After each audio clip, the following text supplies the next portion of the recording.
Uterus में भी यानी कॉन्ट्रैक्शंस होनी है, ठीक है, रेगुलर स्ट्रॉन्ग फ्रीक्वेंट कॉन्ट्रैक्शन।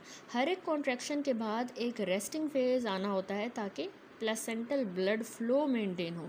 अगर मुसलसल कॉन्ट्रैक्शंस होंगी तो प्लेसेंटा से ब्लड फ्लो रीस्टोर नहीं हो पाएगा, बेबी को ऑक्सीजन न्यूट्रिएंट्स नहीं मिलेंगी। तो हर कॉन्ट्रैक्शन के बाद एक रेस्टिंग फेज आता है ताकि प्लेसेंटल ब्लड फ्लो मेंटेन हो और फीटस की एडिक्वेट परफ्यूजन हो, ठीक है। जो प्रेजेंटिंग पार्ट होता है ना पेल्विक फ्लोर मसल्स का, यानी बेबी का जो प्रेजेंटिंग पार्ट है मदर के पेल्विक फ्लोर मसल्स के ऊपर, जैसे ही फीटस नीचे आया, डिसेंड किया मिड पेल्विस से पेल्विक आउटलेट की तरफ जैसे ही आता है ना, तो उसमें मैटरनल अर्ज शुरू हो जाती है टू पुश, ठीक है। मदर जो है वो बियर डाउन करेगी और पुश करेगी, तो वो फर्दर फिर इन्हांस होता है, जिसमें मदर के जो पेरिनियम है उसकी स्ट्रेचिंग होती है, उसमें टीयरिंग भी होती है और मतलब स्ट्रेच प्रोड्यूस होता है। जैसे ही बेबी का हेड नीचे आया, वो उसने पेल्विक फ्लोर को और पेरिनियम को प्रेस किया, तो उससे इनवॉलंटरी स्ट्रॉन्ग सेंसेशन होती है टू पुश मदर में, और पेरिनियम फर्दर जो है पेरिनियम के स्ट्रेच से वो और ज़्यादा एनहेंस होंगी, ठीक है। आगे उसने बताया है कि अब ऑनसेट ऑफ लेबर में कुछ इनिशिएशन फैक्टर्स हैं, ठीक है। तो उसमें कह रहा है कि लेबर का ऑनसेट तब होता है जब फैक्टर्स जो कि इनहिबिट कर रहे हैं कॉन्ट्रैक्शंस को, और उन्होंने क्लोज्ड सर्विक्स को मेंटेन करके रखा था ना, वो फैक्टर्स जो उन्होंने कॉन्ट्रैक्शंस को रोक के रखा था, इनहिबिट करके रखा था, और सर्विक्स को भी बंद करके रखा था, वो सारे फैक्टर्स जब डिमिनिश हो जाएं और ओवरटेक हो जाएं by the action of factors that do the opposite, यानी कि अब ऑपोजिट वाले फैक्टर्स आ जाएंगे, वो वाले फैक्टर्स जो कॉन्ट्रैक्शंस को प्रोमोट करेंगे और सर्वाइकल चेंजेस को बढ़ाएंगे, तो फिर जो है लेबर का ऑनसेट होता है, ठीक है। दोनों मदर और फीटस जो है ना इस प्रोसेस में कंट्रीब्यूट कर रहे होते हैं, सिर्फ मदर का रोल नहीं है लेबर में, फीटस भी इसमें रोल प्ले कर रहा होता है, और ये सारा भी हम डिस्कस करेंगे, ठीक है। तो सबसे पहले आता है यूट्रस में हम पहले मायोमेट्रियल फिजियोलॉजी देखेंगे। देखिए यूट्रस के जो मायोमेट्रियल सेल्स होते हैं ना, उनमें फिलामेंट्स होते हैं एक्टिन और मायोसिन के। अब एक्टिन और मायोसिन क्या करेंगे, आपस में इंटरेक्ट करेंगे और कॉन्ट्रैक्शंस करवाएंगे in response to increase in the intracellular calcium जैसे इंक्रीज होगा ना, बाकी मसल्स की तरह भी यूट्राइन मसल्स यानी मायोसाइट्स भी एक्टिन मायोसिन प्रोटीन्स हैं इनमें, तो जैसे कैल्शियम सेल के अंदर ज़्यादा होगा तो इनमें भी एक्टिन मायोसिन का इंटरेक्शन होगा और मसल कॉन्ट्रैक्ट करेगा, ठीक है। तो प्रोस्टाग्लैंडिन्स और ऑक्सीटोक्सिन क्या कर रहे होते हैं, ये प्रोस्टाग्लैंडिन और ऑक्सीटोक्सिन इंट्रासेलुलर कैल्शियम को बढ़ाएंगे, फ्री कैल्शियम आयंस ज़्यादा करेंगे, जबकि बीटा एड्रीनर्जिक कंपाउंड्स और कैल्शियम चैनल ब्लॉकर्स जो हैं ये ऑपोजिट काम कर रहे होते हैं, ठीक है। यानी प्रोस्टाग्लैंडिन और ऑक्सीटोक्सिन इंट्रासेलुलर कैल्शियम को बढ़ाते हैं, ये दोनों हार्मोन तो कॉन्ट्रैक्शंस को बढ़ाएंगे, यही बात हुई, ठीक है। तो लेबर में ये की प्लेयर्स हैं, लेकिन बीटा एड्रीनर्जिक कंपाउंड्स और calcium channel blocker intracellular calcium को कम करते हैं, तो कॉन्ट्रैक्शंस को इनहिबिट करेंगे। तो इसीलिए कभी कभार हम इनको प्री मेच्योर लेबर को स्लो डाउन करने के लिए दे रहे होते हैं, कैल्शियम चैनल ब्लॉकर और बीटा एड्रीनर्जिक, ये हमने प्री टर्म लेबर वाले चैप्टर में भी डिस्कस किया, ठीक है। एक्टिन और मायोसिन फिलामेंट्स की सेपरेशन से क्या होगा कि मायोसाइट रिलैक्स हो जाता है। However unlike any other muscle in the body, actin and myosin interaction occur along the full length of the filaments so that the degree of shortening occur with each successive interaction। यानी कह रहा है कि यानी जो uterine muscles की relaxation होती है वो उसका तो उसने बताया, लेकिन उसमें कह रहा है एक जो यूट्राइन मायोसाइट्स है ना उनका एक यूनिक फीचर बता रहा है कि इनमें फुल रिलैक्सेशन नहीं होती, जितनी इनकी पूरी मसल की ओरिजिनल लेंथ है इतनी ज़्यादा इनमें रिलैक्सेशन नहीं होती। एक्चुअली हर कॉन्ट्रैक्शन के बाद परमानेंट शॉर्टनिंग हो जाती है मसल फाइबर्स की, ठीक है। अब जो ये प्रोग्रेसिव शॉर्टनिंग हो रही है ना यूट्राइन स्मूथ मसल सेल्स की, इसको हम कहते हैं रीट्रैक्शन, और ये in the upper part of the uterus वाले जो सेल्स हैं ना, यूट्रस का जो ऊपर वाला पार्ट है उनमें ये हो रही होती है रीट्रैक्शन, ठीक है। इसको कहते हैं रीट्रैक्शन प्रोसेस। ये जो यूनिक प्रोसेस हो रहा है, इरिवर्सिबल जो शॉर्टनिंग हो रही है ना, जैसे एक कॉन्ट्रैक्शन हुई तो उसमें ये वाली मायोसाइट्स की इरिवर्सिबल शॉर्टनिंग हो जाती है, उसको हम कह रहे हैं रीट्रैक्शन। तो ये प्राइमरीली जो यूट्रस का ऊपर वाला अपर पोर्शन है उसमें हो रही होती है। तो इस रीट्रैक्शन प्रोसेस की वजह से thick actively contracting upper segment बन जाता है, डेवलपमेंट होती है thicker and actively contracting upper segment. जो यूट्रस का ऊपर वाला अपर सेगमेंट है, अब आप इस फिगर में भी देखेंगे तो ये ऊपर वाला सेगमेंट जो होगा यहाँ पर क्योंकि रिट्रैक्शन हो रही है तो ये थिक होगा, एक्टिवली कॉन्ट्रैक्ट कर रहा होगा। एट द सेम टाइम जो लोअर वाला सेगमेंट होगा यूट्रस का, ये थिन होगा और स्ट्रेच्ड ज़्यादा होगा, ज़्यादा इसमें स्ट्रेचिंग होगी। क्योंकि अपर पार्ट रिट्रैक्ट कर रहा है, वो शॉर्ट होगा, थिक हो जाएगा, ज़्यादा मस्कुलर होगा, तो उससे बेबी नीचे पुश होगा। कंकरेंटली जो नीचे वाला हिस्सा है यूट्रस का, वो स्ट्रेच होगा, थिन आउट हो जाएगा। इवेंचुअली इसके नतीजे में क्या होगा, सर्विक्स जो है वो टेकन अप होगा, यानी उसकी इफेसमेंट हो जाएगी सर्विक्स की। ये जो सर्विक्स है इसकी इफेसमेंट हो जाएगी into the lower segment of the uterus. वो नीचे लोअर सेगमेंट में इफेस होगा, तो एक कंटिन्यूम हो जाएगा with the lower uterine segment. ठीक है, सर्विक्स इफेस होगा, फिर वो डायलेट होगा, फिर फीटस जो है उसके रिस्पॉन्स में डायरेक्शनल फोर्स की वजह से नीचे आएगा। यानी यूट्राइन जो रिट्रैक्शन है उससे सर्वाइकल इफेसमेंट भी हुई, यानी थिनिंग एंड शॉर्टनिंग, और फिर उसकी डायलेशन भी हुई, ओपन भी हो गया सर्विक्स। तो फिर ये जो पुशिंग, ऊपर से जो कंटिन्यूस पुशिंग फोर्सेस आ रही हैं अपर सेगमेंट से, वो मिलकर ये जो लोअर सेगमेंट थिन हो गया है सर्विक्स का, ओपन हो गया है, तो उससे फिर फीटस बाहर आ जाएगा, नीचे आएगा, डाउनवर्ड आएगा। ठीक है, देन इसने बताया यूट्राइन कॉन्ट्रैक्शन कोऑर्डिनेशन। इसने कहा है कि ये बहुत ज़रूरी होता है कि मायोसाइट्स जो है ना इस यूट्रस के, वो कोऑर्डिनेटेड वे में आपस में कॉन्ट्रैक्ट करें, ताकि इफेक्टिव यानी इफेक्टिव लेबर के लिए यूट्राइन मसल सेल्स को आपस में काम करना होगा, सिंक्रोनाइज मैनर में कॉन्ट्रैक्शन होनी होगी। इंडिविजुअल हर एक जो मायोमेट्रल सेल है ये मैश ऑफ कोलेजन से लेड डाउन है। ठीक है, इनमें मतलब कोलेजन नेटवर्क एम्बेडेड होता है यूट्राइन मसल सेल्स के अंदर। तो इनमें सेल टू सेल कम्युनिकेशन होता है गैप जंक्शंस की मदद से, यानी गैप जंक्शन जो है हर एक सेल को आपस में चैनल्स कनेक्ट कर रहे हैं, तो इनमें आपस में रैपिडली कम्युनिकेशन हो रही होती है, जो भी जिसमें इलेक्ट्रिकल सिग्नल्स भी फ्लो कर रहे होते हैं, तो सिंक्रोनाइज मैनर में कॉन्ट्रैक्शंस हो रही होती हैं। अब ये जो गैप जंक्शंस हैं ये मोस्ट एब्सेंट होते हैं for most of the pregnancy. ठीक है, but appear in significant number at term, यानी ये गैप जंक्शन जो हर मायोसाइट के दरमियान है और सिग्नल भेज रहा है आपस में साथ कॉन्ट्रैक्ट करने के लिए, ये शुरुआत में प्रेगनेंसी में ये गैप जंक्शंस इतने नहीं होते, वरना कॉन्ट्रैक्शन हो जाएंगी, लेकिन ये आखिर में सिग्निफिकेंट नंबर में हो जाते हैं। गैप जंक्शंस का साइज़ भी बढ़ता है, इनका नंबर भी बढ़ता है जैसे जैसे लेबर प्रोग्रेस करेगा। ठीक है, और ये ग्रेटर कोऑर्डिनेशन प्रोवाइड कर रहे होते हैं मायोसाइट की एक्टिविटी के लिए। ठीक है, तो वैसे ये एब्सेंट है गैप जंक्शन ताकि अनकोऑर्डिनेटेड कॉन्ट्रैक्शंस ना हो, लेकिन ये जैसे लेबर इंटेंसिफाई होगा, आगे बढ़ेगा लेबर, तो गैप जंक्शंस ज़्यादा हो जाएंगे और फिर कोऑर्डिनेटेड यूट्राइन कॉन्ट्रैक्शंस होती हैं। प्रोस्टाग्लैंडिन क्या करते हैं, इन गैप जंक्शंस की फॉर्मेशन को स्टिमुलेट करते हैं, प्रोमोट करते हैं कि ये बने प्रोस्टाग्लैंडिन्स। ठीक है, और बीटा एड्रीनर्जिक क्या करते हैं, ऑपोजिट काम करते हैं।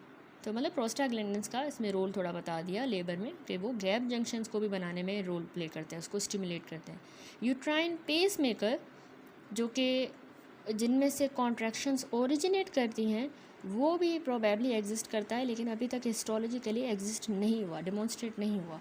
यानी जिस तरह हार्ट में हमारा एक पेस मेकर है जो कॉन्ट्रैक्शन करवा रहा है, ऐसे नोड, तो इसी तरह यूट्राइन जो पेस मेकर है वो भी एक ऐसा रीजन है, लेकिन अभी तक उसको माइक्रोस्कोप के ज़रिए देखा नहीं गया।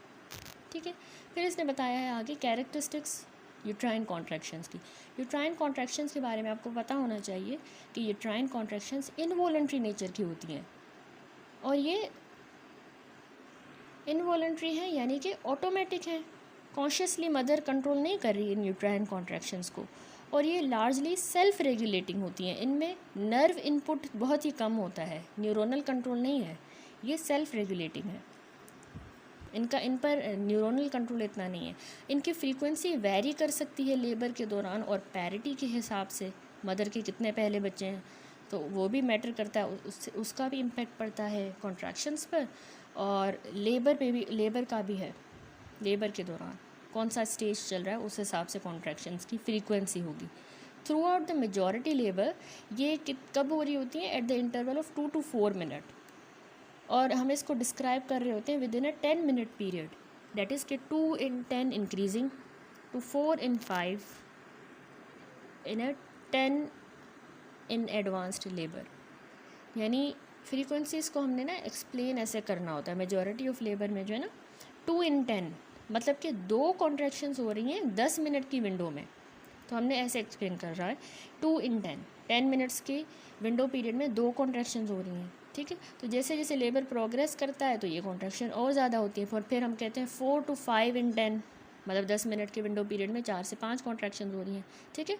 तो ये हो गई इनकी फ्रीक्वेंसी। अब इनकी ड्यूरेशन भी वेरी कर रही होती है लेबर के दौरान, यानी 30 to 60 सेकेंड से लेके, या ओकेजनली और ज़्यादा भी हो सकती हैं, यानी आधा मिनट या 1 मिनट तक कॉन्ट्रैक्शन जो है वो लास्ट करती है। इतनी इसकी ड्यूरेशन है, कॉन्ट्रैक्शन हो रही है आधे मिनट से लेके 60 मिनट तक, आधे मिनट से लेके 1 मिनट तक, यानी 30 to 60 सेकेंड तक।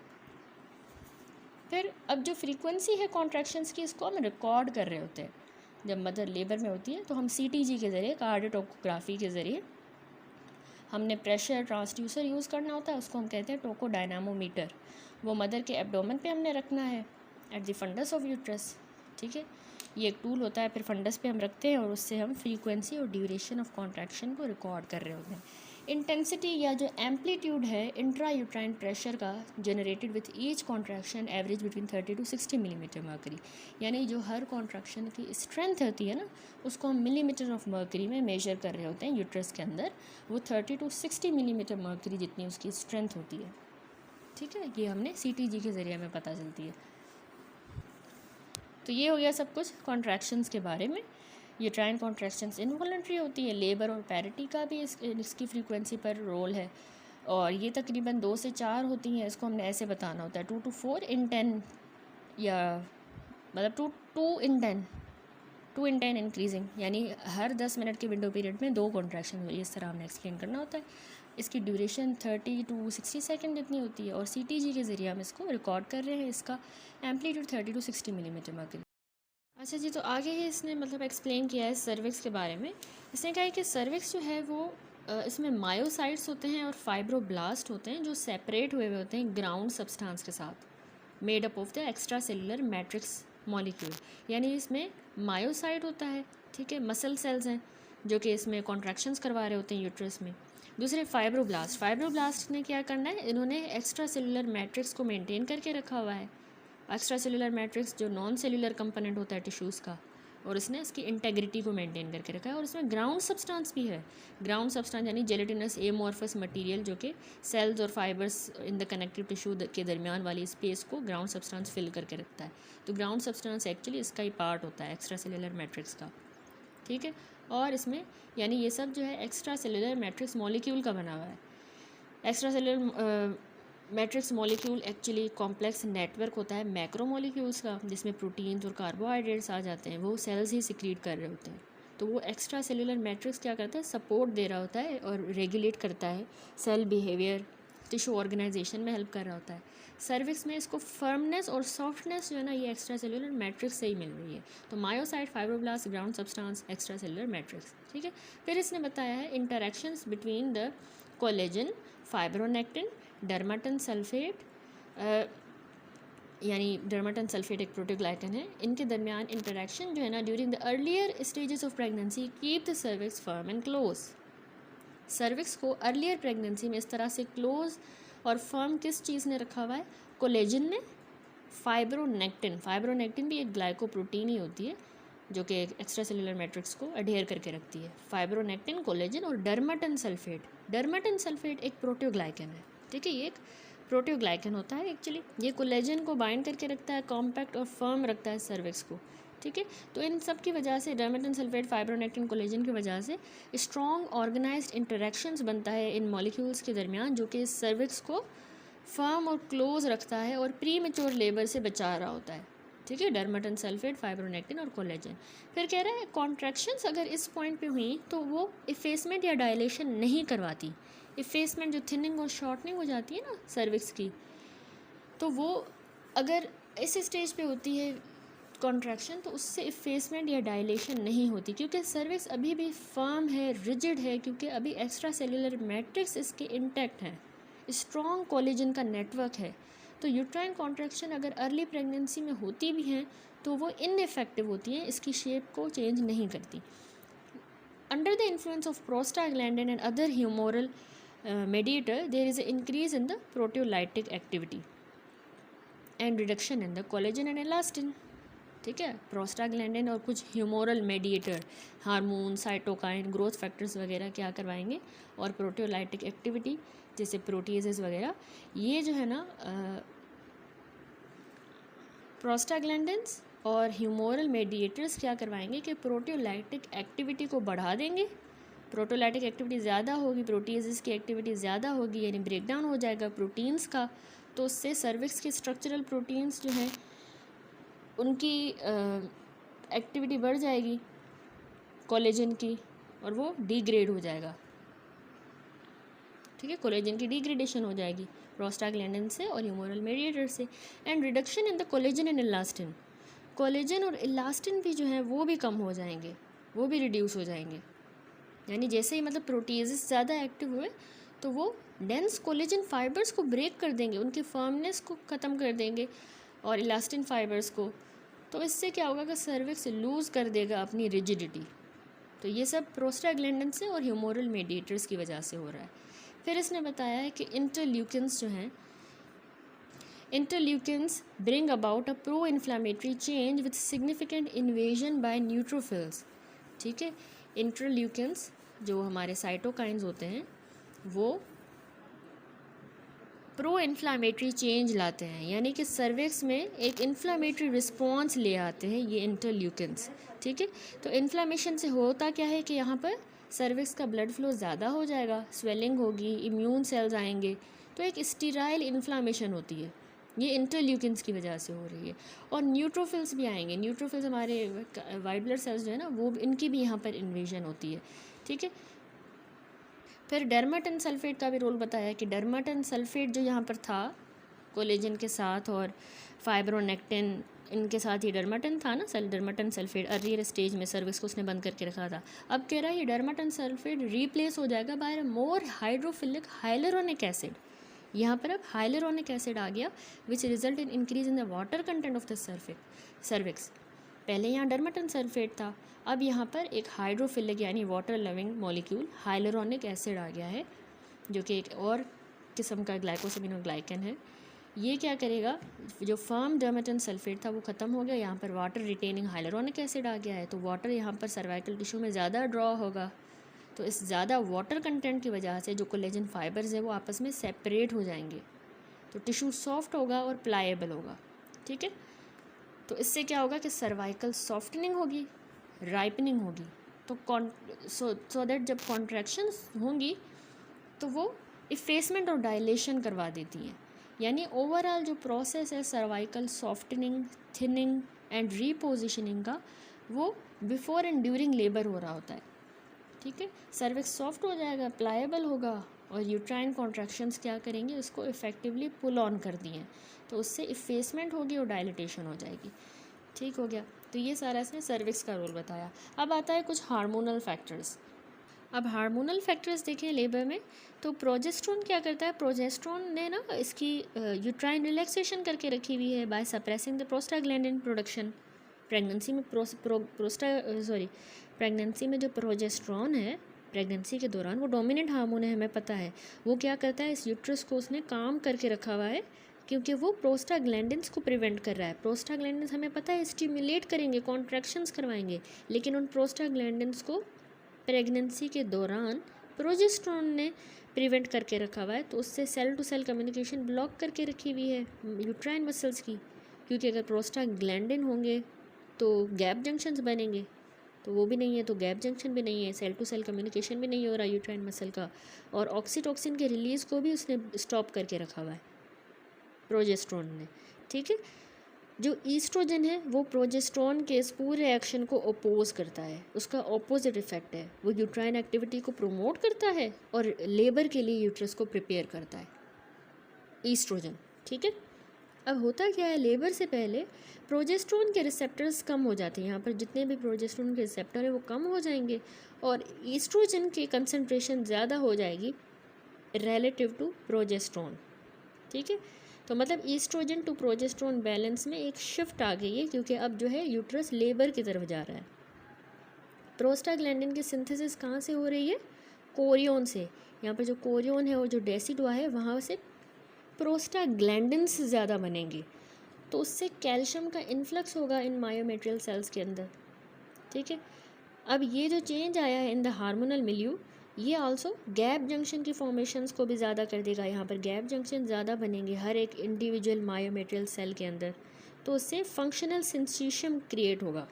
अब ये फंक्शनल सिंसीशियम हमने पहले डिस्कस किया, बहुत ज़रूरी होता है कि तो ये हार्मोनल जो मिल्यू जो चेंज हुआ है उससे गैप जंक्शंस की फॉर्मेशन ज़्यादा हुई, हर एक मायोमेट्रियल सेल के दरमियान गैप जंक्शन ज़्यादा बने, तो एक फंक्शनल सिंसीशियम क्रिएट हुआ जिससे यूट्राइन एक्टिविटी कोऑर्डिनेटेड होगी। कोऑर्डिनेटेड यूट्राइन एक्टिविटी के लिए ये गैप जंक्शन बहुत ज़रूरी होते हैं, वो बने हैं। वो क्यों बने? वो प्रोस्टाग्लैंडिन्स की वजह से बने। प्रोस्टाग्लैंडिन्स क्यों बने? वो क्योंकि जो कोरियन है और डेसिडुआ उन्होंने प्रोस्टाग्लैंडिन बनाया है। उन्होंने क्यों प्रोस्टाग्लैंडिन बनाया? क्योंकि जैसे ही प्रेगनेंसी आगे बढ़ी तो उससे जो है प्रोजेस्ट्रॉन जो है उसमें कमी आ गई है, जबकि ईस्ट्रोजन ज़्यादा आ गया है, ठीक है। तो प्रोजेस्ट्रॉन डिक्रीज़ हो गया है, ईस्ट्रोजन ज़्यादा हो गया है। ईस्ट्रोजन क्या करता है? यूट्राइन एक्टिविटी को प्रमोट करता है और लेबर इंड्यूस करवाता है, उसका प्रोजेस्ट्रॉन से बिल्कुल उल्टा काम है। तो अब गैप जंक्शन बने हैं, ठीक है। इसके अलावा कह रहा है production of CRH corticotropin releasing hormone by the placenta increase in concentration toward term. जैसे प्रेगनेंसी आगे जाएगी टर्म की तरफ, तो कॉर्टिकोट्रोपिन रिलीजिंग हार्मोन प्लेसेंटा से बनेगा CRH, और ये भी प्रोस्टाग्लैंडिन के एक्शन को और ज़्यादा पोटेंशिएट करेगा और ऑक्सीटोक्सिन को भी ऑन द मायोमेट्रियल कॉन्ट्रैक्टाइलिटी, मायोमेट्रियम की कॉन्ट्रैक्शन पे प्रोस्टाग्लैंडिन को और ज़्यादा पोटेंशिएट करेगा, ऑक्सीटोक्सिन को भी ज़्यादा करेगा मायोमेट्रियल कॉन्ट्रैक्टाइलिटी पे, एक्शन को बढ़ाएगा। कौन? कॉर्टिकोट्रोपिन रिलीजिंग हार्मोन आया कहाँ से? प्लेसेंटा से बना है जब प्रेगनेंसी टर्म की तरफ पहुंची है। फीटस का पिट्यूटरी जो है, फीटस का अपना पिट्यूटरी ग्लैंड ऑक्सीटोक्सिन को भी सिक्रीट करता है, और फीटस के एड्रीनल ग्लैंड कॉर्टिसोल बना रहे होते हैं। ये क्या करेंगे? ये स्टिमुलेट करते हैं conversion of progesterone to oestrogen, ठीक है। ये भी मतलब फीटस का अपना कॉर्टिसोल और उसका अपना ऑक्सीटोक्सिन मैटरनल हार्मोनल बैलेंस को इन्फ्लुएंस कर रहा है, प्रोजेस्ट्रॉन को ईस्ट्रोजन में कन्वर्ट कर रहा है ताकि लेबर आगे प्रोग्रेस करे। अब ये अनक्लियर है कि इनमें से कौन से हार्मोनल चेंजेस एक्चुअली लेबर को इनिशिएट करते हैं, वो एग्जैक्ट कौन सा हार्मोनल शिफ्ट है वो अभी तक अनक्लियर है। जैसे ही लेबर इस्टेब्लिश हो गया तो ऑक्सीटोक्सिन का आउटपुट इंक्रीज़ होता है थ्रू द फर्गसन रेफल, ठीक है। फर्गसन रिफ्लेक्स के थ्रू ऑक्सीटोक्सिन का राइज होगा, ऑक्सीटोक्सिन बढ़ेगा जैसे ही लेबर होगा।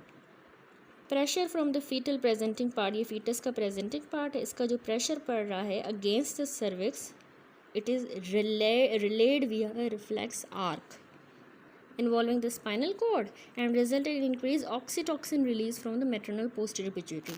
यानी फर्गसन रिफ्लेक्स आपसे वाइवा में भी पूछा जा सकता है कि फर्गसन रिफ्लेक्स क्या है। ये एक पॉजिटिव फीडबैक लूप होता है। एक्चुअली आपने वाइवा में इस तरह बताना है कि जब बेबी का हेड सर्विक्स पर प्रेस करता है तो जो सेंसरी नर्व्स है ना, ये सिग्नल दे रही होती हैं स्पाइनल कॉर्ड के थ्रू मदर के ब्रेन को, मदर के ब्रेन के पास सिग्नल जाएंगे और उसके पोस्टीरियर पिट्यूटरी ग्लैंड से ज़्यादा ऑक्सीटोक्सिन रिलीज़ होगा, फिर फर्दर ज़्यादा कॉन्ट्रैक्शंस होंगी और फिर ज़्यादा प्रेशर पड़ेगा सर्विक्स पे, फिर सेंसरी सिग्नल जाएंगे और ऑक्सीटोक्सिन, इस तरह से एक साइकिल होता है। इसको कहते हैं फर्गसन रिफ्लेक्स, ठीक है। अब आता है नॉर्मल लेबर, उसकी डायग्नोसिस। तो यहाँ तक हमने सारी फिजियोलॉजी देखी, यूट्रस देखा, सर्विक्स के बारे में देखा और कुछ हार्मोनल फैक्टर्स। अब हम चलते हैं नॉर्मल लेबर की तरफ। सबसे पहले डायग्नोसिस ऑफ लेबर हम देखते हैं। तो देखिए नॉर्मल लेबर की डायग्नोसिस में कह रहा है कि इसमें इसने बताया है कि लेबर की जो डायग्नोसिस है उसमें ऑनसेट ऑफ लेबर को हमने डिफ़ाइन किया है as a presence of strong regular painful contractions, यानी कि स्ट्रॉन्ग और रेगुलर पेनफुल जब कॉन्ट्रैक्शंस होती हैं जिसके नतीजे में प्रोग्रेसिव सर्वाइकल चेंज आए, उसको हम कहते हैं कि अब जो है ऑनसेट ऑफ लेबर हुआ है, ठीक है। Onset of labour can be defined as the presence of strong regular painful contractions resulting in progressive cervical change. तो इसीलिए जो डायग्नोसिस होती है ना लेबर की, स्ट्रिक्टली स्पीकिंग उसकी डायग्नोसिस रिक्वायर करती है more than one vaginal examination, कि एक बार ही सिर्फ हम वेजाइनल एग्जामिनेशन करके नहीं बता सकते, more than one vaginal examination after interval and is made in retrospect. In practice the diagnosis is suspected when a woman present with the contraction like pains, यानी female आई है आपके पास कि उसको कॉन्ट्रैक्शन की तरह वाले पेन हो रहा है, कॉन्ट्रैक्शंस की तरह का पेन, तो उसमें हम कहते हैं कि ये जो है लेबर की तरफ हम सस्पेक्ट करें कि फ़ीमेल लेबर की तरफ जा रही है, ऐसे हम डायग्नोस करते हैं। उसको भी फिर मिडवाइफ कंफर्म करती है, मिडवाइफ वेजाइनल एग्जामिनेशन करती है और वो रिवील करता है effacement and dilation of cervix, अगर हुई है तो फिर हम कहते हैं हाँ कंफर्म हो गया है कि ये लेबर है। इस तरह से मतलब डायग्नोस होता है लेबर। लॉस ऑफ शो क्या है? शो आपसे वाइवा में पूछा जा सकता है। ब्लड स्टेन्ड प्लग होता है म्यूकस का, जो सर्विक्स से ही पास होता है, ब्लड से स्टेन हुआ एक होता है, प्लग होता है म्यूकस का, वो अब निकल गया है। शो, लॉस ऑफ शो या स्पॉन्टेनियस रप्चर हो गई हैं अगर मेम्ब्रेन्स, ये डिफाइन नहीं करता onset of labour. Although these event may occur around the same time, उसी टाइम हो सकते हैं, लेबर के टाइम पे शो भी निकल गया है और स्पॉन्टेनियस रप्चर ऑफ मेम्ब्रेन भी हुई हैं, ये चीज़ें हो सकती हैं, लेकिन डायग्नोसिस के लिए हम इन चीज़ों को यूज़ नहीं करते।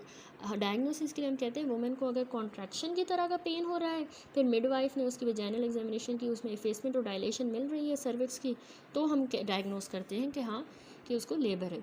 Labour can be well established before either of these events occur and both may precede labour by many days,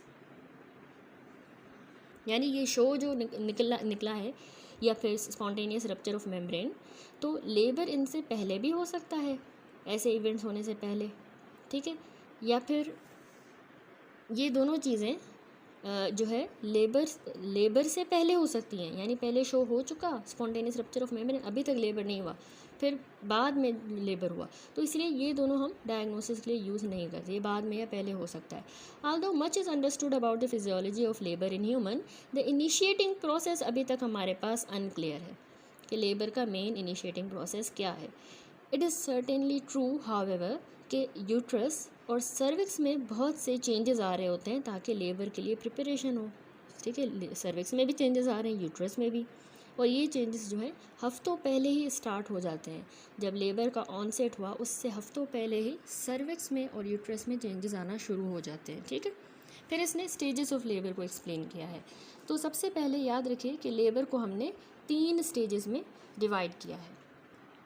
अब लेबर के जो 3 स्टेजेस हैं, अब कह रहा है कि डेफिनेशन जो है इन स्टेजेस की वो रिलाई करती है predominantly on the anatomical criteria and in real terms the moment of transition from first to second stage may not be apparent, ठीक है। कब जो है फर्स्ट से women second stage of labour में जा रही है, वो रियल टर्म में ये जो ट्रांजिशन हो रही है वो इतनी अपेरेंट नहीं है। एक्चुअली हमने ये तीनों स्टेजेस को एनाटॉमिकली डिवाइड किया है कि अब जो है वो फीटस इस जगह से पास कर रहा है, अभी इस जगह से पास कर रहा है एनाटॉमिकली। हम वैसे नहीं बता सकते कि अभी फीमेल का ये वाला स्टेज चल रहा है लेबर का, ठीक है।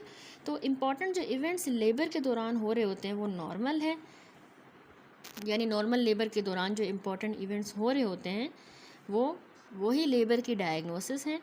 And maternal urge to push, जब मैटरनल अर्ज हो पुश करने की, तो ये कोरिस्पॉन्ड कर रहा होता है विद फुल डायलेशन, यानी उस टाइम पे फुल डायलेशन हो चुकी होती है। जब मैटरनल अर्ज हमने देखा था सेकंड स्टेज ऑफ लेबर में होती है, तो उस टाइम पे फुल डायलेशन होती है सर्विक्स की, और बेबी का हेड जो है पेरिनियम पर रेस्ट कर रहा होता है, इस वजह से मैटरनल अर्ज होती है टू पुश, ठीक है। Defining the 3 stages of labour become more relevant if labour is not progressing normally. जो ये 3 स्टेजेस हैं ना लेबर के, ये ज़्यादा रेलिवेंट तब होंगे जब लेबर नॉर्मली प्रोग्रेस नहीं कर रहा, तब इनको डिफ़ाइन करना जो है ज़्यादा रेलिवेंट होगा। एवरेज ड्यूरेशन पहले लेबर की 8 घंटे होती है, ठीक है, फिर सब्सिक्वेंट लेबर की 5 घंटे। फर्स्ट लेबर जो है रेयरली लास्ट करता है 18 आवर्स तक, यानी ड्यूरेशन बता रहा है फर्स्ट स्टेज 8 घंटों का होता है पहला स्टेज, और जो दूसरा है वो 5 घंटों का। फर्स्ट वाला 8 का था ना, रेयरली वो 18 घंटे भी हो सकता है, रेयरली। और सेकंड और सब्सिक्वेंट लेबर 12 घंटों से ज़्यादा नहीं होंगे, उनको सेकंड स्टेज को और आगे थर्ड स्टेज है उनको 12 घंटों से ज़्यादा टाइम नहीं लगता। पहला ज़्यादातर 8 का होता है, ज़्यादा से ज़्यादा 18 से ज़्यादा नहीं, और सब्सिक्वेंट जो है 5 घंटे उनको लगते हैं, ठीक है। तो डिटेल में सारे स्टेजेस देखेंगे हम लेबर के। सबसे पहले first stage of labour. First stage आप याद रखिएगा डिस्क्राइब करता है time from the diagnosis of labour to full dilation of cervix. ठीक है, जैसे ही लेबर की डायग्नोसिस हमने बताई, मदर को कॉन्ट्रैक्शंस हुई हैं और इसके अलावा वेजाइनल एग्जामिनेशन पे सर्विक्स की डायलेशन और एफेसमेंट। तो डायग्नोसिस ऑफ लेबर से लेके फुल सर्वाइकल जो डायलेशन होती है ना, 10 सेंटीमीटर तक उसका सर्विक्स डायलेट हो, उसको हम कहते हैं कि ये फर्स्ट स्टेज चल रहा है लेबर का। फर्स्ट स्टेज लेबर को फर्दर उसको हमने 2 फेजेस में डिवाइड किया है। एक होता है उसका लेटेंट फेज़, ठीक है, 2 फेजेस में लेटेंट फेज़ है। और होता क्या है latent phase?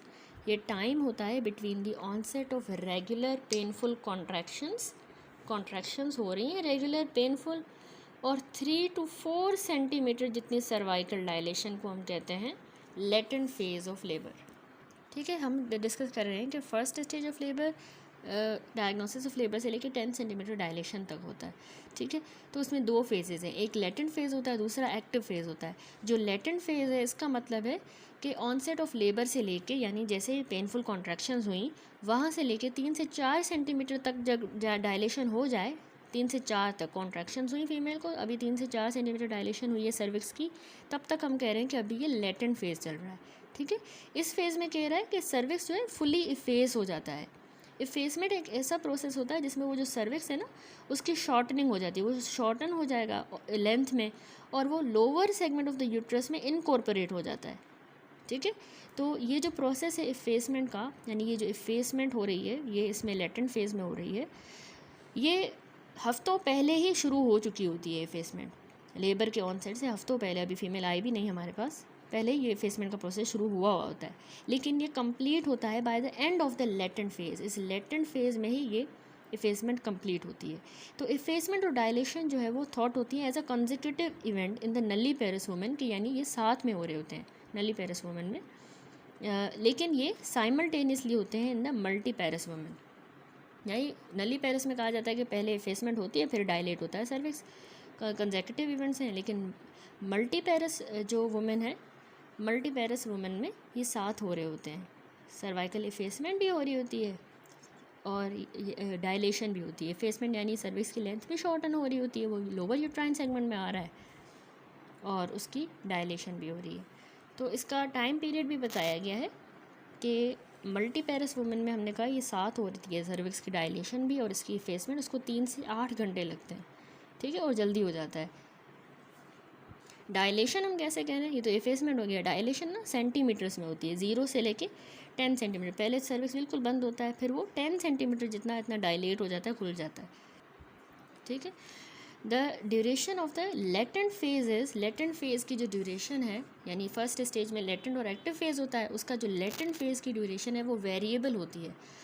Time limit are arbitrary, however it usually last between 3 and 8 hour. याद रखिएगा कि लेटेंट फेज़ 3 घंटों से लेके 8 घंटों तक होता है। ठीक है, और मल्टी पेरिस वुमेन का और शॉर्ट होगा और कम टाइम। अभी उसको कॉन्ट्रैक्शंस हुई हैं, कॉन्ट्रैक्शंस से लेके कॉन्ट्रैक्शंस में भी 2 मतलब कॉन्ट्रैक्शन से लेके सर्विक्स की फुल डायलेशन तक होता है हमारा स्टेज 1, उसमें भी लेटेंट फेज़ है। लेटेंट फेज़ हमने कहा कि कॉन्ट्रैक्शन से लेके सिर्फ 3 से 4 सेंटीमीटर डायलेट करे तो वो लेटेंट फेज़ है, और अगर 4 सेंटीमीटर से ज़्यादा डायलेट करे तो हम कहेंगे अब एक्टिव फेज़ स्टार्ट हुआ है। तो ये 4 सेंटीमीटर जितना जब डायलेट करेगा उसका टाइम पीरियड है 3 से 8 घंटे लगेंगे। ठीक है, ऑप्शन ये क्लियर हो गया। अब चलते हैं उसके पहले स्टेज के सेकंड फेज़ की तरफ। उस सेकंड फेज़ को हम कहते हैं active phase of labour. Active phase होता है अब लेटेंट फेज़ की ख़त्म, उसका एंड हुआ, यानी 3 से 4 सेंटीमीटर डायलेशन हो गई, वहाँ से लेके फुल डायलेशन ऑफ सर्विक्स तक 10 सेंटीमीटर तक डायलेशन हो गई।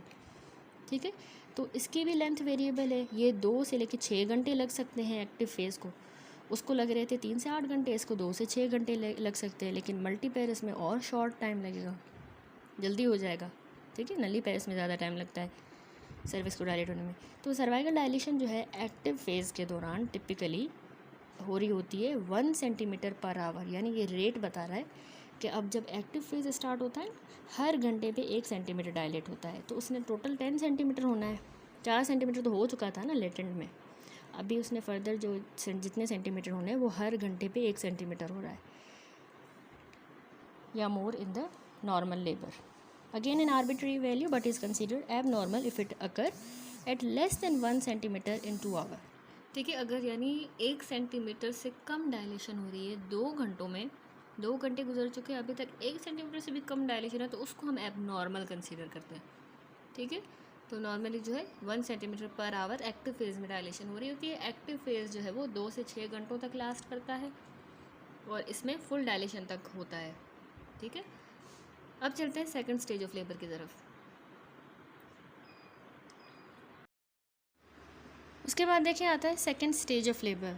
तो सेकंड स्टेज की आपको डेफिनेशन पता होनी चाहिए कि फुल यानी 10 सेंटीमीटर डायलेशन ऑफ सर्विक्स से लेके एक्चुअल डिलीवरी ऑफ फीटस या फीटसेस तक। ठीक है, फुल डायलेशन से लेके एक्चुअल जब डिलीवरी हो ना फीटस की, तब तक चल रहा होता है। फीटस की डिलीवरी तक जो है सेकंड स्टेज चलता है। अब इसमें फर्दर सब डिविजन्स हैं, यानी इस सेकंड स्टेज में भी 2 फर्दर स्टेज आते हैं, पैसिव फेज़ और दूसरा active second stage.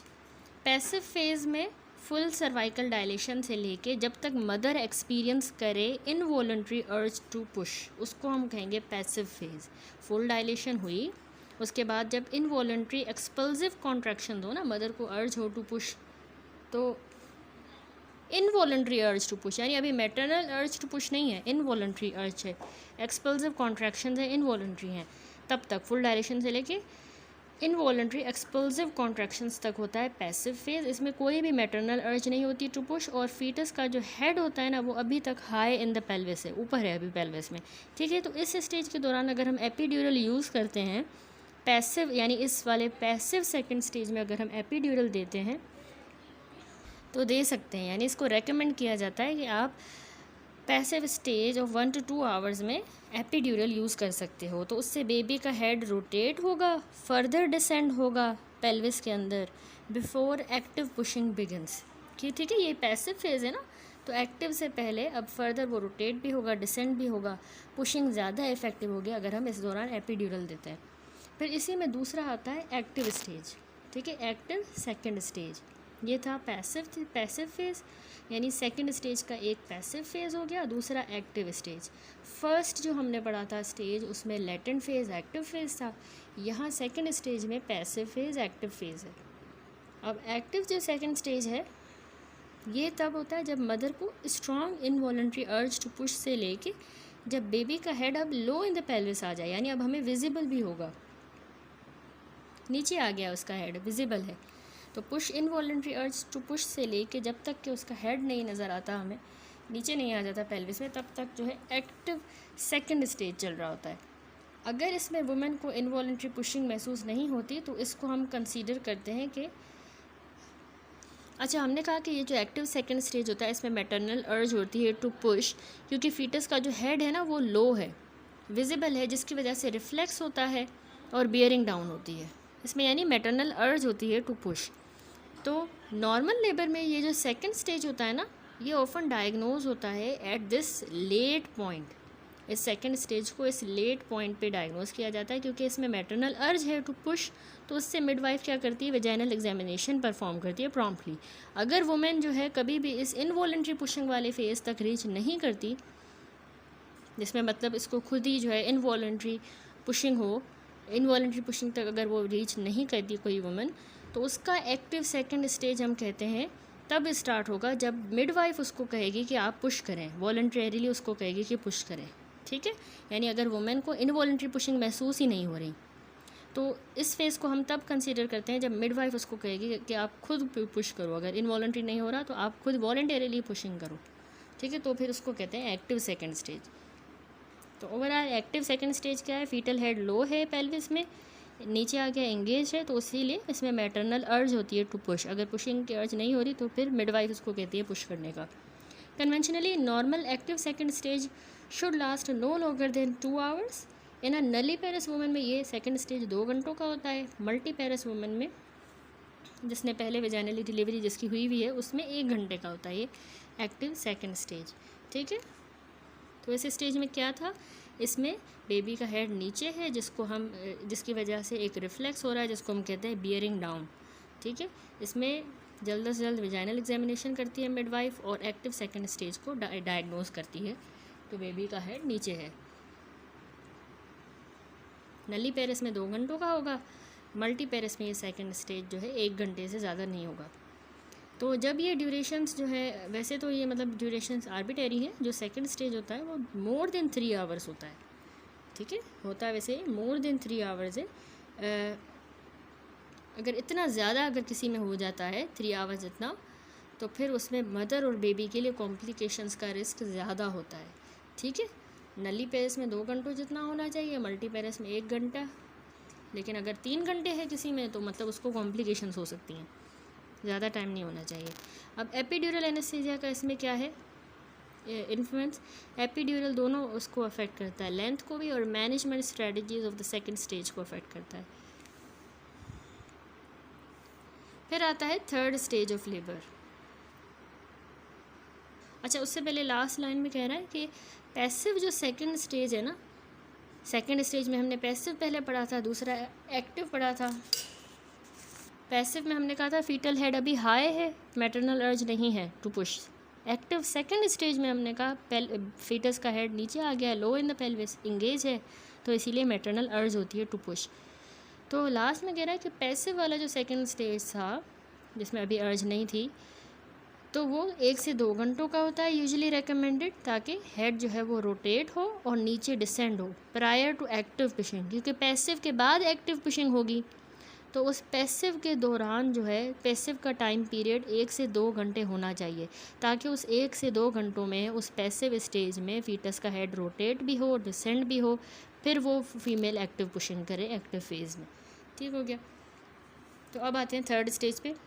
Third stage होता है, पहला स्टेज हमने डिस्कस किया, पहले स्टेज था ऑनसेट ऑफ लेबर से फुल डायलेशन ऑफ सर्विक्स तक 10 सेंटीमीटर तक, उसमें लेटेंट था, एक्टिव फेज़ था। लेटेंट फेज़ में हमने था कॉन्ट्रैक्शन से लेके 3 से 4 सेंटीमीटर डायलेशन, तो लेटेंट फेज़। दूसरा उसका एक्टिव फेज़ था, उसमें हमने कहा कि 3 से 4 सेंटीमीटर डायलेशन से लेके फुल डायलेशन तक एक्टिव फेज़। फिर हमने पढ़ा second stage of labour. Second stage में क्या था कि फुल डायलेशन ऑफ सर्विक्स से लेके डिलीवरी ऑफ फीटस या फीटसेस, तो उसमें भी पैसिव था, एक्टिव था। पैसिव में फीटल हेड अभी हाई था in the pelvis, no maternal urge to push, लेकिन उसके एक्टिव फेज़ में मैटरनल अर्ज होती है टू पुश और fetal head low in the pelvis होगा, इंगेजमेंट होगी।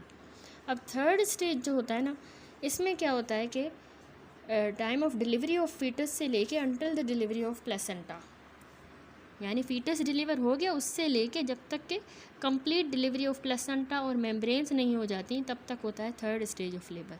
तो प्लेसेंटा कह रहा है यूजुअली ना कुछ ही मिनट्स के ही अंदर हम डिलीवर कर देते हैं, जैसे ही बेबी डिलीवर होता है उसके बाद प्लेसेंटा डिलीवर होता है कुछ ही मिनट में। तो थर्ड स्टेज तकरीबन मोर देन 30 मिनट तक लास्ट करता है, अगर तो वो एबनॉर्मल होगा, unless a women has opted for physiological management.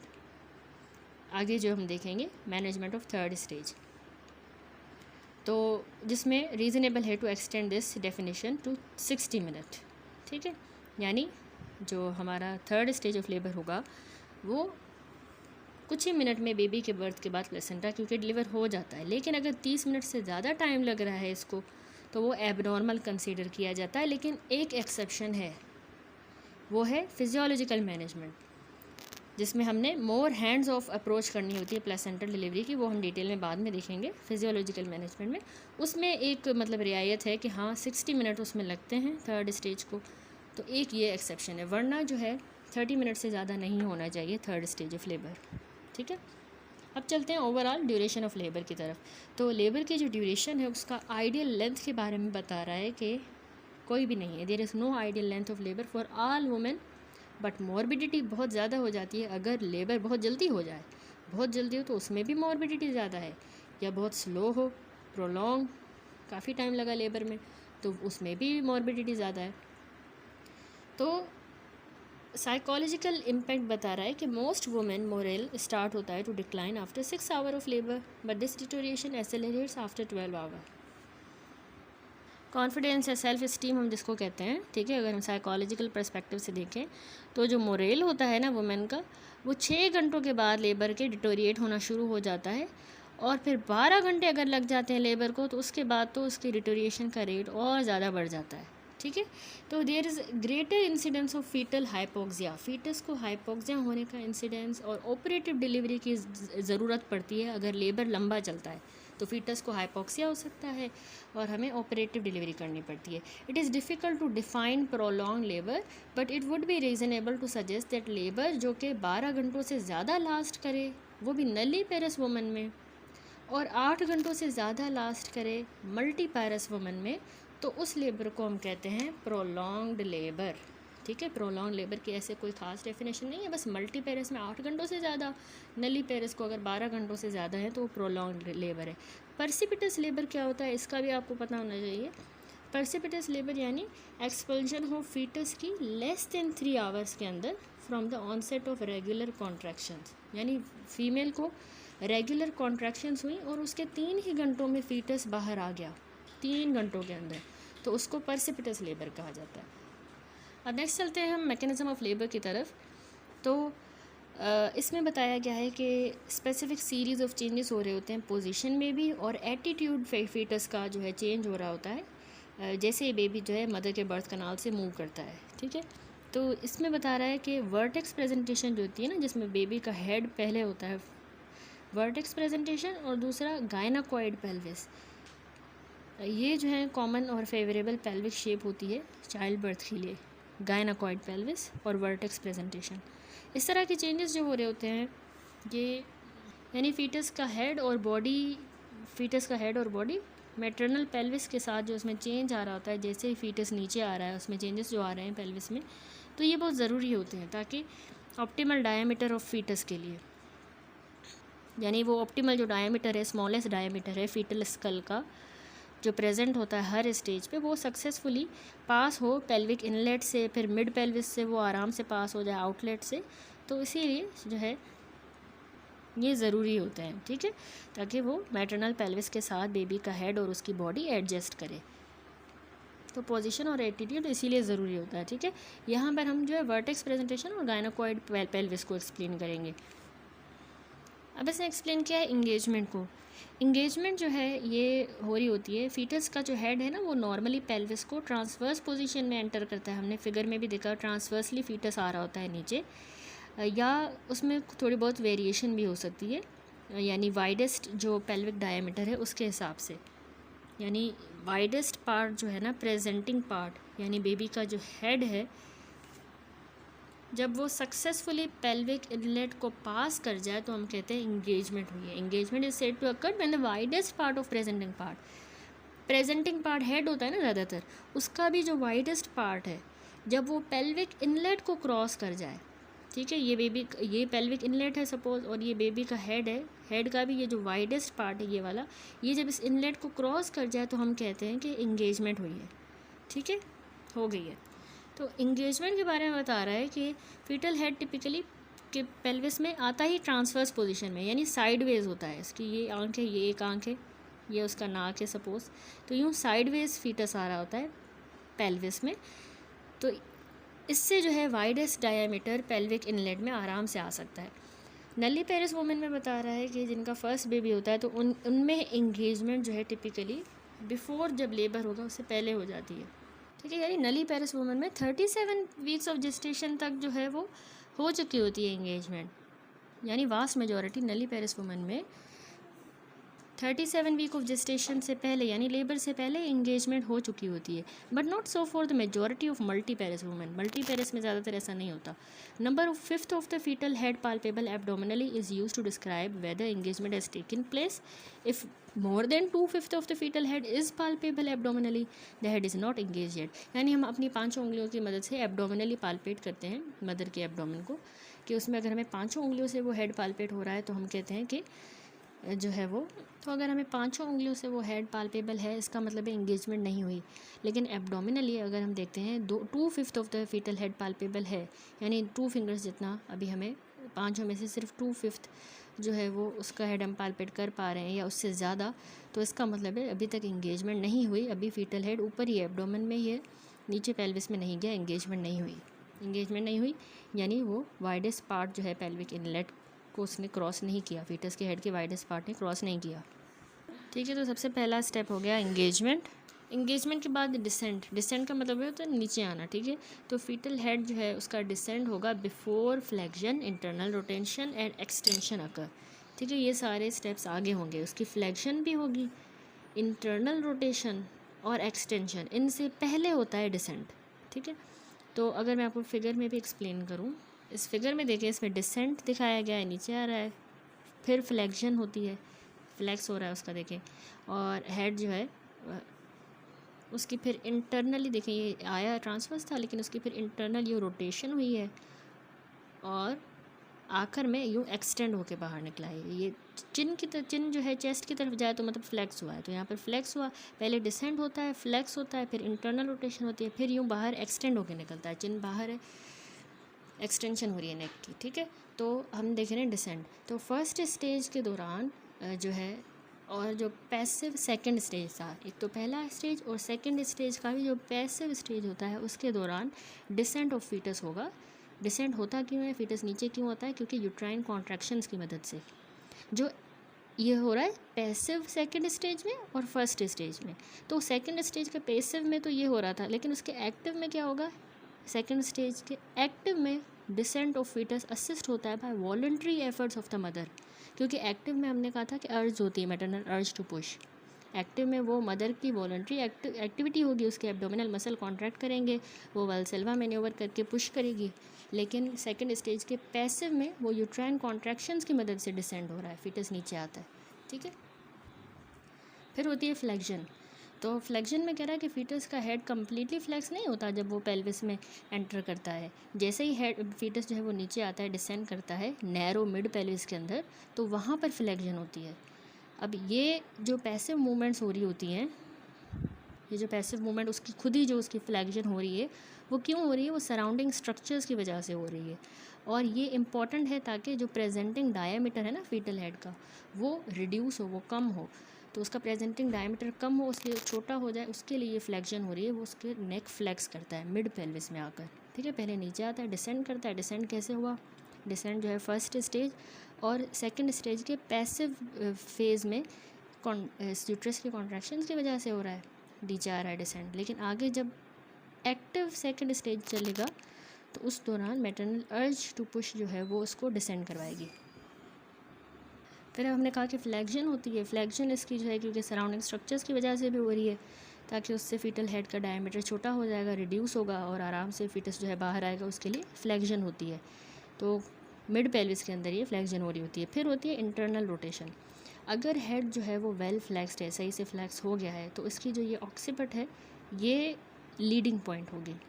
Obviously अगर ये इसका हेड देखें यूँ फ्लेक्स हो गया है तो इसकी ऑक्सीपिट ही लीडिंग पॉइंट है। ठीक है, जो बाहर पहले आएगी, ये देखिए इसका ब्रैगमा पीछे यहाँ पे ऑक्सीपिट होगी। और जैसे ये sloping gutter of levator ani muscle तक पहुँचेगा तो ये इनकरेज होता है to rotate anteriorly so that sagittal suture now lie in the antero posterior diameter of the pelvic outlet, widest diameter. यानी कि अगर कह रहा है कि हेड जो है वो वेल फ्लेक्स्ड है तो इसकी ये जो ऑक्सीपिट है ये इसकी लीडिंग पॉइंट होगी। और जैसे ये sloping gutter of the levator ani muscle को पहुंचेगा तो ये रोटेट होगा एंटीरियरली। ठीक है, एंटीरियरली फीटस क्या करता है, रोटेट करेगा। आया ये देखें ट्रांसवर्सली था तो अब ये यूँ था, तो अब ये ऐसे एंटीरियर रोटेट हुआ है। ये इसका ब्रैगमा पहले यूँ था, अब ये इस तरफ आ गया, एंटीरियरली इसने रोटेट किया है, तो उससे इंटरनल रोटेशन हम इसको कहते हैं। ठीक है, तो इससे अब इसका जो ये सैजिटल सूचर है, ये इसका सैजिटल सूचर देखें एंटीरो पोस्टीरियरली डायमीटर में आ गया है पेल्विक आउटलेट के।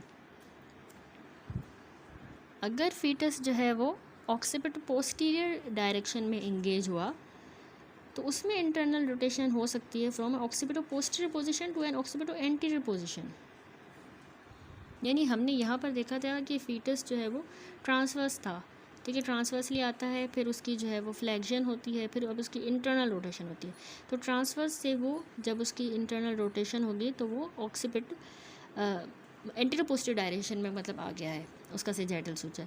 लेकिन अगर ये ट्रांसवर्स ना होता, ऊपर से ही जो है ये अगर ऑक्सीपिट पोस्टीरियर पोजीशन में आता, तो यानी इसकी ये ऑक्सीपिट अभी ट्रांसवर्सली है, लेकिन वो अगर पोस्टीरियरली यहाँ पर इसकी ऑक्सीपिट होती तो अब इसकी जब इंटरनल रोटेशन होगी तो ये पूरा घूम के इंटरनल रोटेशन होके ऑक्सीपिट एंटीरियर आएगी, तो उसको तो काफ़ी टाइम लगेगा। तो इसीलिए यही वजह है कि जो बेबीज़ ऑक्सीपिट पोस्टीरियर पोजीशन में इंगेज होते हैं, जिनकी ऑक्सीपिट पीछे होती है, ऑक्सीपिट पोस्टीरियर आते हैं, ट्रांसवर्सली नहीं आते, तो उन फीटस को लेबर में ज़्यादा टाइम लगता है। क्योंकि उनकी इंटरनल रोटेशन में ज़्यादा टाइम लग रहा होता है ऑक्सीपिट पोस्टीरियर से ऑक्सीपिट एंटीरियर होने में, ठीक है। तो ये long internal rotation increase duration को एक्सप्लेन कर रहा है जो ऑक्सीपिट पोस्टीरियर में होती है। अल्टरनेटिवली ऑक्सीपिट पोस्टीरियर पोजीशन परसिस्ट भी कर सकती है, जिसकी वजह से फेस टू प्यूब्स डिलीवरी होगी।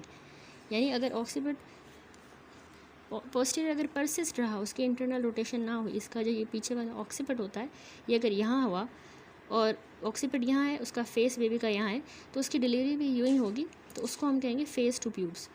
ये प्यूबिक बोन है जहाँ पर इसकी फेस होगा बेबी का, इस ऐसी डिलीवरी होगी अगर ऑक्सीपिट पोस्टीरियर ही परसिस्ट रहा और रोटेशन ना हुई तो। फर्दर मोर कह रहा है परसिस्टेंट अगर ऐसी ऑक्सीपिट पोस्टीरियर पोजीशन हुई तो उसमें extension of fetal head and resulting increase in diameter presented to pelvic outlet. यानी उसके साथ जो है अगर ऑक्सीपिट पोस्टीरियर पोजीशन ही परसिस्ट रही तो उसमें फीटल हेड की एक्सटेंशन हो सकती है, साथ में फीटल हेड एक्सटेंड होगा और जो आउटलेट के पास जो आएगा डायमीटर वो ज़्यादा होगा, कम होना चाहिए। क्योंकि अगर नॉर्मली हम देखते हैं तो जब बाद में जब एक्सटेंशन होती है फाइनल स्टेप, तो एक्सटेंशन से भी डायमीटर कम होता है ताकि आसानी से बाहर बेबी आ जाए। लेकिन अगर वो फेस टू प्यूब्स वाली प्रेजेंटेशन हुई, ऑक्सीपिट पोस्टीरियर रही, तो उसमें फीटस जो है वो उसका एक्सटर्नल रोटेशन एक्सटेंशन होगी और उसका आखिरी जो डायमीटर है वो वाइडेस्ट होगा, लार्जेस्ट डायमीटर बाहर आएगा। डायमीटर इंक्रीज़ होगा पेल्विक आउटलेट के पास, तो उससे ऑब्स्ट्रक्टेड लेबर होगा और फिर इंस्ट्रूमेंटल डिलीवरी की ज़रूरत पड़ेगी या इवन सिजेरियन सेक्शन करना पड़ेगा, ठीक है, ऑब्स्ट्रक्टेड लेबर की वजह से। तो ये इसमें कॉम्प्लिकेशन है ऑक्सीपिट पोस्टीरियर का। तो अब अगला स्टेप हुआ, पहले एंगेजमेंट हुई, उसके बाद flexion, then internal rotation and then उसके बाद अब आती है एक्सटेंशन। एक्सटेंशन जो हो रही है जिसमें हेड एक्सटेंड करेगा, जैसे ही इंटरनल रोटेशन कंप्लीट हो गई तो जो ऑक्सीपिट होती है बीनीथ द सिम्फाइसिस प्यूबिस, क्योंकि नॉर्मली जो है वो ऑक्सीपिट एंटीरियर होता है तो सिम्फाइसिस प्यूबिस के नीचे होता है उसका ऑक्सीपिट, तो ऑक्सीपिट उसके नीचे है और ब्रैगमा जो है near the lower border of sacrum. यहाँ पर फिगर में देखें तो इसका ये जो ब्रैगमा है ये सैक्रम के यहाँ पर जो सैक्रम होता है उसके लोअर बॉर्डर के पास इसका ये ब्रैगमा होगा। ऑक्सीपिट जो थी वो उसकी यहाँ पर देखें सैक्रम के पास ये इसका ब्रैगमा और प्यूबिस के पास इसकी ऑक्सीपिट। तो अब जो है ये एक्सटेंड होना शुरू होगा, यानी स्ट्रेटन आउट होगा। पहले फ्लेक्स था ना, पहले इंगेजमेंट हुई थी तो फिर फ्लेक्शन हुई थी, फ्लेक्शन के बाद इंटरनल रोटेशन, फिर जो है अब एक्सटेंशन होगी। एक्सटेंशन में अब ये जो है सीधा होगा, स्ट्रेटन आउट होगा।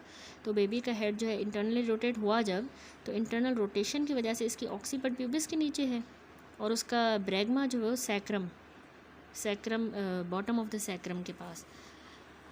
अब जो है ये वेल फ्लेक्स्ड हेड एक्सटेंड होना शुरू होगा। जैसे ही हेड एक्सटेंड करेगा तो ये जो इसकी ऑक्सीपिट है ये इमर्ज करेगी प्यूबिक बोन के नीचे से बाहर आएगी और स्ट्रेच करेगी वजाइनल ओपनिंग को, वल्वा को स्ट्रेच करेगी। तो जैसे ही हमें वाइडेस्ट पार्ट हेड का नज़र आएगा तो उसको हम कहते हैं क्राउनिंग। What is crowning? जैसे ही हमें हेड का वाइडेस्ट पार्ट जो है वो नज़र आएगा तो उसको हम क्राउनिंग कहते हैं। यानी क्राउनिंग होता है जिसमें हेड एक्सटेंड करता है, एक्सटेंशन हुई हेड की और वो डिस्टेंड कर देगा, वल्वा को डिस्टेंड करेगा और वो जो है अब बाहर ऊपर वापस नहीं जाएगा, रिसीड नहीं करेगा, बाहर आएगा, उसको कहते हैं क्राउनिंग, ठीक है। फल्क्रम पॉइंट क्या है? ऑक्सीपिट जो है नाव एक पिवट पॉइंट की तरह यानी फल्क्रम की तरह एक्ट कर रही होती है सिम्फाइसिस प्यूबिस के नीचे और ये अलाउ करती है कि rest of the head emerge हो।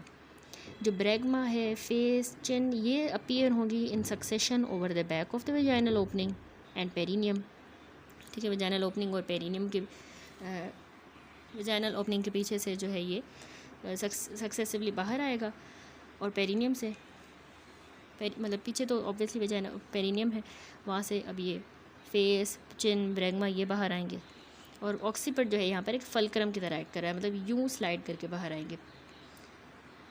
फिर आगे इसने पेरिनियल ट्रॉमा का बताया है कि कंट्रोल्ड एक्सटेंशन हेड की हेल्प करती है। अगर कंट्रोल्ड इसकी एक्सटेंशन हो तो उससे पेरिनियम टीयर नहीं होगा। यहाँ पर तो फिर पेरिनियम है वो टीयर नहीं होगा, लेकिन हाँ जो सॉफ्ट टिश्यूज़ हैं पेरिनियम के वो फिर भी रेजिस्टेंस ऑफर कर रहे होते हैं और सम डिग्री ऑफ टीयरिंग यहाँ पर फिर भी, स्पेशली अगर फर्स्ट बर्थ होता है तो उसमें टीयरिंग कॉमन है, ठीक है। ये होगी एक्सटेंशन हुई। उसके बाद आती है रेस्टिट्यूशन। रेस्टिट्यूशन में क्या होता है? इमीडिएटली जैसे ही हेड डिलीवर हो गया, जो बैक होता है हेड का यानी ऑक्सीपिट, ये फॉरवर्ड पॉइंट कर रहा है, देखिए ये फॉरवर्ड, यहाँ पे प्यूबिक है तो ये फॉरवर्ड ऑक्सीपिट पॉइंट कर रहा है ना। तो जैसे ये पेरिनियम से पास कर जाएगा तो हेड नेचुरली थोड़ा सा रोटेट करता है, यानी 1/8 ऑफ द साइकिल ये रोटेट करता है ताकि अपने आप को शोल्डर्स के साथ अलाइन करे, क्योंकि यहाँ से जब बेबी आया था ट्रांसवर्सली तो पूरा ये रोटेशन वगैरह सब कुछ हुआ, तो उसकी बॉडी तो रोटेट नहीं हुई ना, तो इसीलिए शोल्डर बेबी के ओब्लिकली आए हैं, एंगल्ड पोजीशंस में पड़े हुए हैं, उसके हेड में ये सारी रोटेशंस हो रही थी, ठीक है। तो अब इसीलिए उसको कंपनसेट करने के लिए शोल्डर के जैसे ही अलाइन होने के लिए आखिर में एक्सटेंशन के बाद होती है रेस्टिट्यूशन, जिसमें इसका हेड स्लाइटली यानी 1/8 ऑफ द साइकिल रोटेट करता है, ठीक है, ताकि वो बेबी के शोल्डर के साथ हेड अलाइन हो जाए। तो स्लाइड सी रोटेशन होगी हेड की आखिर में एक्सटेंशन के बाद, उसको हम कहते हैं रेस्टिट्यूशन। फिर ये रीअलाइन हो जाता है बेबी की बॉडी और फिर शोल्डर की डिलीवरी होती है, ठीक है। यानी रेस्टिट्यूशन होगी तो ऑब्वियसली फिर ही शोल्डर्स की डिलीवरी होगी। तो रेस्टिट्यूशन क्या है? स्लाइड रोटेशन है ऑक्सीपिट की through the 1/8 of a cycle. जैसे ही हेड ने एस्केप किया थ्रू वल्वा तो फिर वो हेड जो है अलाइन होता है, शोल्डर्स के साथ अलाइन होता है, क्योंकि शोल्डर्स जो है वो ओब्लिक पोजीशन में पेल्विस में एंटर हुए थे। तो रेस्टिट्यूशन के बाद आता है एक्सटर्नल रोटेशन। एक्सटर्नल रोटेशन सबसे पहले इंगेजमेंट थी, फिर फ्लेक्शन हुई, इंगेजमेंट के बाद फ्लेक्शन, फिर इंटरनल रोटेशन, फिर हमने देखा एक्सटेंशन एंड देन अभी रेस्टिट्यूशन। तो रेस्टिट्यूशन के बाद जो है वो एक्सटर्नल रोटेशन होगी। अब एक्सटर्नल रोटेशन क्या है? शोल्डर्स को डिलीवर करने के लिए उनको जो है रोटेट करना होता है डायरेक्ट एंटीरियर पोस्टीरियर प्लेन में, जो कि वाइडेस्ट डायमीटर होता है पेल्विक आउटलेट का। अच्छा, पहले आप ये फिगर देख लें। तो यहाँ पर सबसे पहले हेड ऐसे फ्लोट कर रहा था, फ्रीली फ्लोटिंग था। एब्डोमिनली हम पालपेट करेंगे तो हमें 5 फिंगर्स पालपेट होंगी। तो पहले होती है इंगेजमेंट। इंगेजमेंट में उसका जो वाइडेस्ट डायमीटर होता है उसने जो है वो मिड पेल्विस को उसने क्रॉस कर लिया होता है, तो उसको कहते हैं हम इंगेजमेंट, ठीक है। यानी जो वाइडेस्ट पार्ट होता है उसने पेल्विक इनलेट को क्रॉस कर लिया, तो वो इंगेजमेंट थी। इंगेजमेंट के बाद होता है फ्लेक्शन, इंगेजमेंट के बाद फर्दर डिसेंट होता है और फीटस जो है वो नीचे आता है। जो हमने बताया कि फर्स्ट स्टेज और सेकंड स्टेज का भी जो पैसिव स्टेज होता है वो कॉन्ट्रैक्शंस जो हैं यूट्रस की उसको नीचे ले आती हैं, लेकिन सेकंड स्टेज का जो एक्टिव फेज़ है उसमें मैटरनल एब्डोमिनल मसल्स और वेल्सेल्वा की मदद से ये फर्दर डिसेंड होगा, नीचे आएगा। तो इंगेजमेंट के बाद डिसेंड हुआ, देखिए आया, देखिए ट्रांसवर्सली ही आ रहा है, ठीक है, डिसेंड हुआ। अब होती है इसकी फ्लेक्शन थोड़ा, तो यहीं पर इंगेजमेंट भी हुई, इसने फ्लेक्शन भी किया और डिसेंट, ये सारी चीज़ें यहाँ पर इसने दिखाई हैं। फर्दर उसका डिसेंट होता है और फिर होती है इंटरनल रोटेशन, ठीक है। पहले इंगेजमेंट हुई, डिसेंट और फ्लेक्शन भी हुई। फ्लेक्शन के बाद अब उसकी होती है इंटरनल रोटेशन। अब इंटरनली इसका हेड देखें, पहले यूँ था, ये इसका ब्रैगमा है, ठीक है। अब ये पीछे वाला सूचर है, ये लैम्ब्डॉइड सूचर है, ये एंटीरियर फंटानल है, ये पोस्टीरियर फंटानल है, ठीक है। तो पहले हेड देखिए यूँ था, लेकिन अब थोड़ी इंटरनल रोटेशन हुई है, इंटरनली ये गया है, ताकि जो इसकी ऑक्सीपिट है, ऑक्सीपिट देखिए प्यूब्स की तरफ आ जाए, एंटीरियरली आ जाए, तो इसकी इंटरनल रोटेशन हुई। इंटरनल रोटेशन के बाद जो है वो अब होती है एक्सटेंशन। एक्सटेंशन में फीटस का जो हेड है वो पहले फ्लेक्स था ना, अब यूँ एक्सटेंड करेगा। यहाँ पर थोड़ी सी एक्सटेंशन बिगिन हो, यहाँ पर इसने सही से दिखाई है कि ऑक्सीपिट देखें आ गया है एंटीरियरली, ऑक्सीपिट एंटीरियरली है। अगर ऑक्सीपिट पोस्टीरियर पोजीशन होती तो क्या होता है, फेस टू प्यूब्स होता है, ये फेस सामने होता और उसमें फिर प्रोलॉन्ग लेबर, ऑब्स्ट्रक्टेड लेबर, ये सारी कॉम्प्लिकेशन हमने डिस्कस की। लेकिन जो फेवरेबल पोजीशन है वो यही होती है, ये ऑक्सीपिट यहाँ पर प्यूब्स की तरफ वो एंटीरियरली हो, ठीक है। तो यहाँ पर अब कंप्लीट एक्सटेंशन हो गई है, एक्सटेंड किया है। फ्लेक्स था ना, फ्लेक्स होता है जब चिन और चेस्ट साथ में मिले हुए हों, ये एक्सटेंशन हो गई है। तो एक्सटेंशन में ही जो है क्राउनिंग हो रही होती है। क्राउनिंग यानी कि हेड जो है वो वल्वा को डिस्टेंड करके बाहर आता है, फिर वापस ऊपर नहीं जाएगा, रिसीड नहीं करेगा, उसको हम कहते हैं क्राउनिंग। तो एक्सटेंशन के बाद होती है रेस्टिट्यूशन।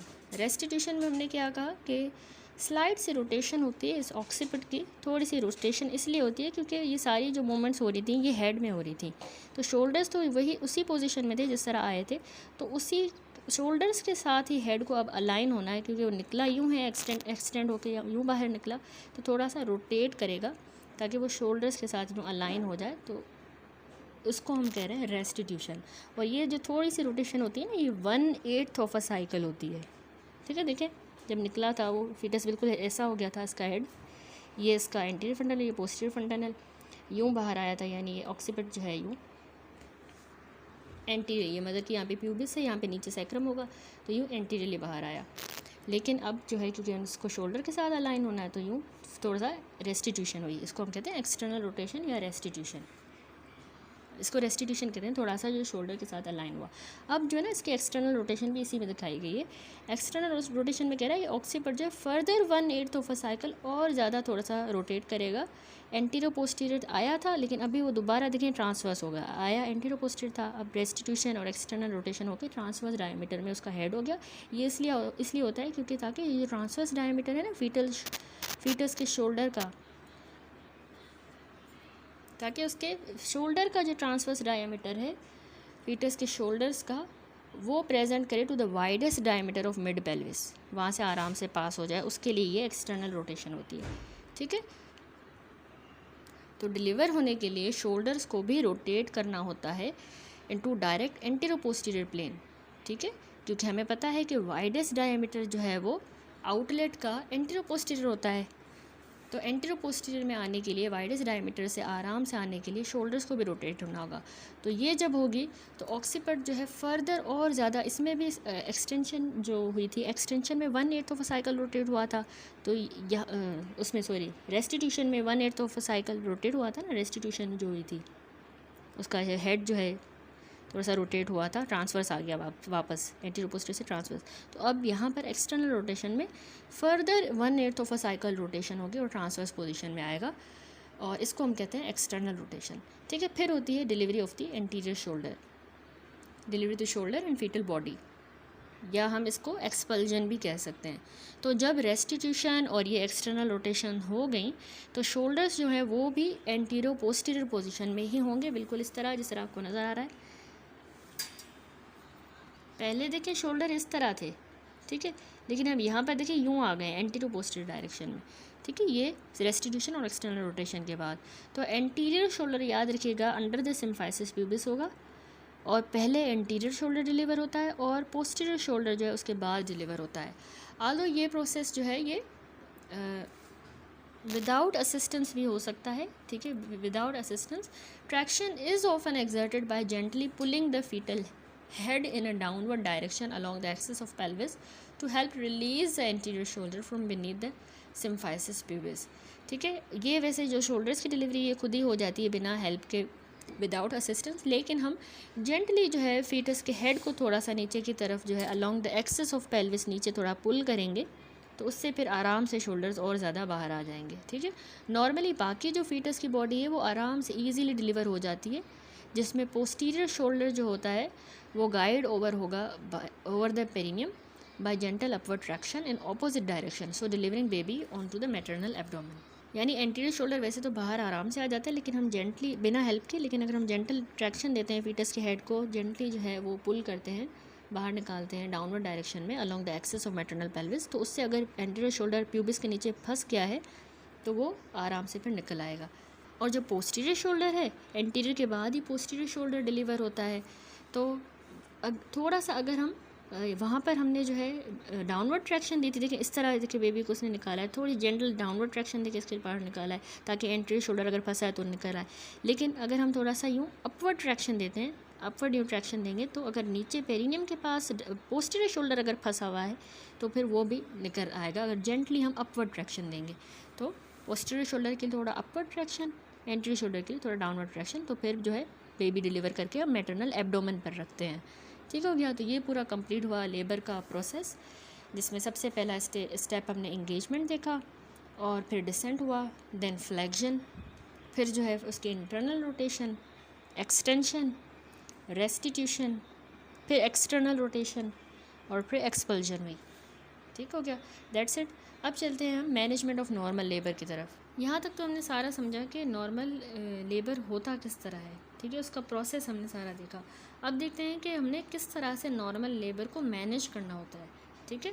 सबसे पहले तो इसमें बता रहा है कि वुमेन जो है उनको एडवाइस किया जाता है कि वो हेल्थ केयर प्रोवाइडर को कॉन्टैक्ट करे, लोकल लेबर सूट को या कम्युनिटी मिडवाइफ को, अगर वो मतलब समझ रही है कि वाटर ब्रोक हो गया है यानी स्पॉन्टेनियस रप्चर हुई है मेम्ब्रेन्स, तो उसको उन्होंने कांटेक्ट करना है, या फिर उनकी कॉन्ट्रैक्शंस जो हैं वो हर 5 मिनट पर हो रही हैं या ज़्यादा फ्रीक्वेंटली उसकी कॉन्ट्रैक्शंस हो रही हैं, हर 5 मिनट के बाद कॉन्ट्रैक्शंस हो रही हैं या और ज़्यादा, या फिर अगर स्पॉन्टेनियसली मेम्ब्रेन रप्चर हो गई है, वाटर ब्रेक हो गया, तो उन्होंने जल्द से जल्द कांटेक्ट करना है मिडवाइफ को, ठीक है, या फिर लोकल लेबर सूट को।